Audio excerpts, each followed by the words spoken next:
Cake খাবে? Soup. এটা আমার বর খাবে, রক্ত দিয়ে এসছে। এই রক্তে এত কিছু গিফট দিয়েছে, আরে আমার। তো নমস্কার বন্ধুরা, আজকে ব্লগটা আমি এখান থেকে শুরু করছি। এটা আবার কোথায় চলে এলাম তোমরা তো ভাবছো, নিশ্চয়ই ভাবারই কথা। আমাদের পাড়ায় আয়োজিত হয়েছিল রবিবারে ব্লাড ডোনেশন ক্যাম্প। যেহেতু গরমকালে না, আর গরমকালে যেহেতু হচ্ছে রক্তের চাহিদাটা খুব বেড়ে যায়, তাই জন্য আমাদের পাড়ার ছেলেরা আয়োজন করে ফেলেছিল হচ্ছে ব্লাড ডোনেশন ক্যাম্প। সেইখানেই দেখো আমার বর গিয়েছিল, বড় এখানে উপস্থিত ছিল, সেখানে রক্ত দেওয়ার জন্য রক্ত দিয়েও ছিল। সেখানে আমি যাইনি, তারপরে রক্ত দিয়ে সে বাড়ি চলে এলো। এই রক্তে এত কিছু গিফট দিয়েছে, আরে আমার বরের রক্ত চলে গেল কতটা। যাও শুয়ে পড়ো। কি কি খেয়েছো? জুস টুস দিয়েছে?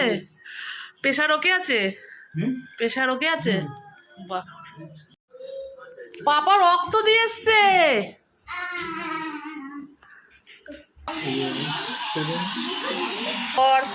রক্ত দিয়ে